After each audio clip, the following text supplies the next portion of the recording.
ಎಲ್ರಿಗೂ ನಮಸ್ಕಾರ. ನಾನು ಇವತ್ತಿನ ವಿಡಿಯೋದಲ್ಲಿ ಕೆಂಪು ಮೆಣಸಿನಕಾಯಿ ಚಟ್ನಿ ಹೇಗೆ ಮಾಡೋದು ಅಂತ ತೋರಿಸ್ಕೊಡ್ತಾ ಇದ್ದೀನಿ. ಇದನ್ನು ಉತ್ತರ ಕರ್ನಾಟಕದ ಕಡೆ ರಂಜಕ ಅಂತ ಕೂಡ ಕರೀತಾರೆ.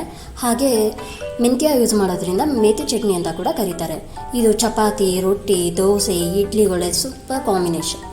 ನಾನಿಲ್ಲಿ 30ರಷ್ಟು ಬ್ಯಾಡಗಿ ಮೆಣಸಿನಕಾಯಿ ತೊಗೋತಾ ಇದ್ದೀನಿ. ನೀವು ಬೇಕಿದ್ದರೆ ಅರ್ಧ ಖಾರದ ಮೆಣಸಿನಕಾಯಿ, ಅರ್ಧ ಬ್ಯಾಡಗಿ ಮೆಣಸಿನಕಾಯಿನ ಯೂಸ್ ಮಾಡ್ಬೋದು. ನಾನಿಲ್ಲಿ ಕಲರ್ ಚೆನ್ನಾಗಿರುತ್ತೆ ಅಂತ ಬರೀ ಬ್ಯಾಡಗಿ ಮೆಣಸಿನಕಾಯಿ ಯೂಸ್ ಮಾಡಿದ್ದೀನಿ. ಹಾಗೆ ಇದರಲ್ಲಿ ತುಂಬ ಬೀಜ ಇರೋದ್ರಿಂದ ನಾನು ಬೀಜನ ಸಪ್ರೇಟ್ ಮಾಡ್ಕೋತಾ ಇದ್ದೀನಿ.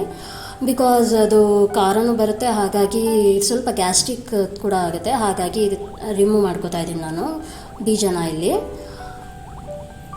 ಈ ಬೀಜ ಎಲ್ಲ ತೆಗೆದ್ಮೇಲೆ ಕುದಿಯೋ ನೀರಿಗೆ, ಅಂದರೆ ಬಿಸಿ ಇರಬೇಕು, ಚೆನ್ನಾಗಿ ಕುದಿಸ್ಕೊಂಡಿರಬೇಕು. ಆ ನೀರನ್ನ ಒಂದು ಬೌಲ್ಗೆ ಹಾಕ್ಕೊಂಡು ಅದಕ್ಕೆ ಬ್ಯಾಡಗಿ ಮೆಣಸಿನಕಾಯಿನ ಹಾಕೋಬೇಕು. ಬ್ಯಾಡಗಿ ಮೆಣಸಿನಕಾಯಿ ಹಾಕಿ ಅದೊಂದು ಅರ್ಧ ಗಂಟೆ ಬಿಟ್ಟರೆ ಸಾಕು. ಚೆನ್ನಾಗಿ ನೀರಲ್ಲಿ ಮುಳುಗೋ ಹಾಗೆ ಹಾಕಿ ಅದನ್ನು ನೆನೆಯಕ್ಕೆ ಬಿಟ್ಬಿಡಿ.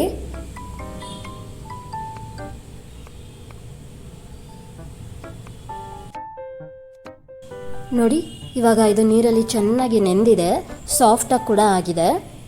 ಇದನ್ನು ಬೇಕಾದರೆ ಎಣ್ಣೆಲಿ ಕೂಡ ಫ್ರೈ ಮಾಡಿ ಹಾಕೋಬೋದು. ಎರಡಕ್ಕೂ ಟೇಸ್ಟು ಸ್ವಲ್ಪ ಡಿಫ್ರೆಂಟ್ ಆಗಿರುತ್ತೆ. ನನಗೆ ಇದು ನೀರಲ್ಲಿ ನೆನೆಸಿದ್ದೆ ತುಂಬ ಇಷ್ಟ ಆಗುತ್ತೆ.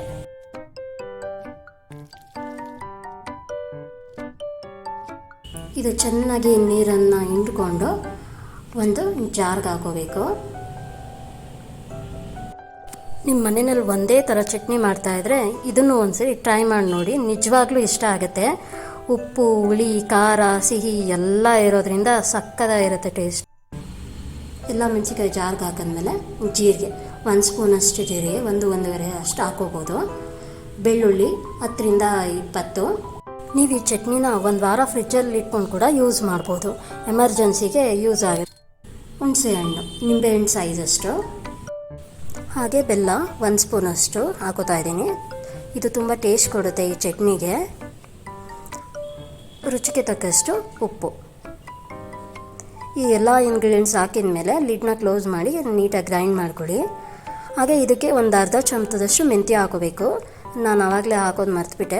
ಹಾಗೆ ತುಂಬ ಗಟ್ಟಿ ಇದ್ದರೆ ಸ್ವಲ್ಪ ನೀರು ಹಾಕ್ಕೊಂಡು ಚೆನ್ನಾಗಿ ಗ್ರೈಂಡ್ ಮಾಡ್ಕೊಳ್ಳಿ.